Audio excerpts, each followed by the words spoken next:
Their performance is not a lack of skill or core values, or it is an access issue.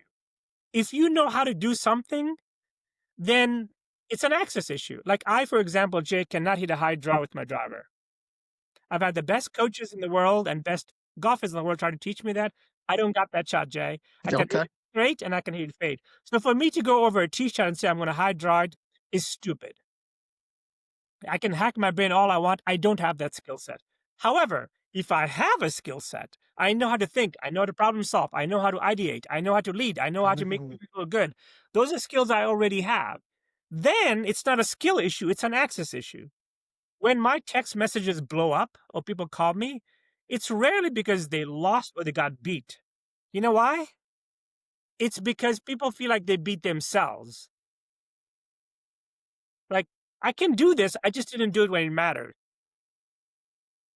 So I took 2 swings in my golf tournament this weekend that I was disappointed in myself for taking, and I made triple bogey on both of the holes, and I missed the cut by 4. And had I made bogey on those holes, which is a reasonable score for me to make, I would have made the cut. And I wasn't mad at the shots I hit. I was mad at my pre-routine, uh, funk what I did, because That's exactly right.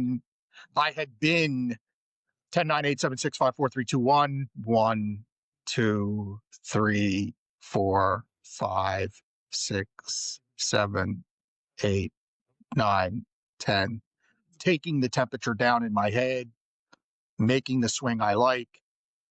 If I don't make the swing I like, at least I went through the process I wanted to go through. I'm happy with the process I went through. Results didn't turn out the way I wanted. That happens. I was disappointed in the fact that I didn't go through the process, and I didn't do it on the 2 most important swings, on the 2 toughest shots, because the moment, to be candid, right? Like, this is a learning experience. I'm not a competitive golfer. I don't get in these situations very much. The moment got to me, and in the most critical moments, the 2 toughest shots of the tournament, I knew this going in.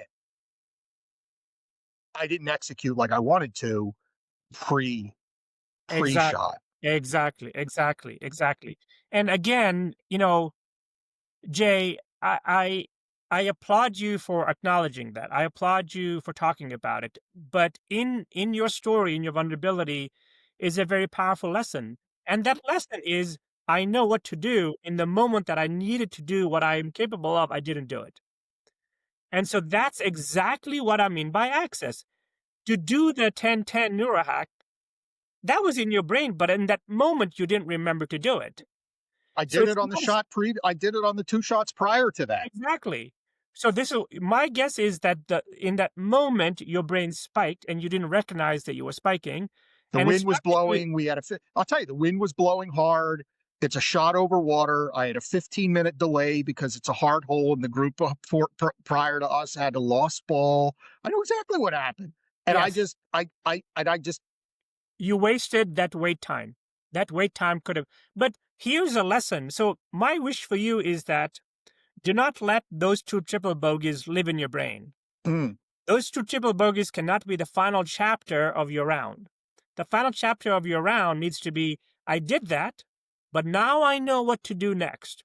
The next time in that situation, and there's a lost ball and I'm waiting 15 minutes, it's over water, I'm going to make sure that I'm going to go stand on the corner there and I'm going to neurohack. I'm going to get my brain towards green because once I start my pre-shot routine, I want my brain to naturally remember what to do.